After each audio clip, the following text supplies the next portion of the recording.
Good evening friends, আশা করি আপনারা ভালো আছেন। আমিও ভালো আছি, হাপ্পুও ভালো আছে। আজকে ব্লগটা, আজকে তো ফাদার্স ডে ছিল, তা হাপ্পুর স্কুলে ফাদার্স ডে পালন করা হয়েছে।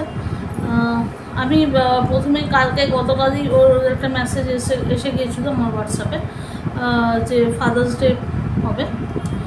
তা আমি ভেবেছিলাম কি মানে আমি সবারই বাবারা যাবে, ছবি টবি তো বলা হবে। তা আমি তো এটা বলাতে তখন ওনারা তো জানেনই সব কিছু। তা বললেন যে কোনো অসুবিধে নেই, আপনি পাঠাবেন, পরে একটা ছবি দিয়ে দেবেন বাবার সঙ্গে, আর একটু খেলবে টেলবে, হাসি খেলা করবে, ফান টাইম যেটা হয় না, মানে বাচ্চাদের যেটা ফান টাইম সেইটাই হয়েছে। খেলাধুলো করবে, আজকে কোনো পড়াশুনো নেই, আজকে খেলাধুলোই করবে।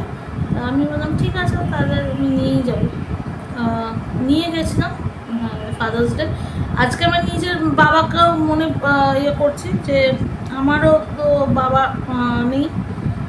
যাই হোক, কী আর বলবো, সেটাও ছবি দেবো আপনাদের। আপনারাও আমার বাবার ছবি দেখেইছেন অনেকবার, আমি ছবি পোস্ট করেওছি। ভালো সময় ছিল, বাবা অনেক কিছু আমাকে শিখিয়েছিল। যাই হোক, বাবা আমার সঙ্গে অনেক বছর, মানে বাবা 71-এ মারা গেছেন, 71 ইয়ার্সে মারা গেছেন। তাই জন্য বললাম অনেক বছর ছিলেন, উনি অনেক কিছু শিখিয়েছিলেন আমাকে, প্রতিটা জিনিস ফাইট করতে শিখিয়েছেন। কিন্তু আজকে যে আমি ফাইট করি বা ইয়ে করে ভাবছি যে জীবনে কিছু করতে হবে, সেটার জন্যে আমি আমার বাবাকেই থ্যাঙ্কস জানাবো। কারণ আমার এইটা কিন্তু বাবাই আমাকে শিখিয়েছেন যে কখনোই হেরে যাবে, হারলে কিন্তু তোকে কেউ দেখবে না, তোকে ফাইট করতেই হবে, উঠতেই হবে। তা এটার জন্য আমি আমার বাবাকে থ্যাঙ্কস জানাচ্ছি আজকে। আর হাপ্পুর তরফ থেকে হাপ্পুর বাবাকে থ্যাঙ্কস জানাচ্ছি। হাপ্পুর বাবাও হাপ্পুকে খুব ভালোবাসত, মানে সৌনক হাপ্পুকে খুবই ভালোবাসত। এখন আর কি হবে,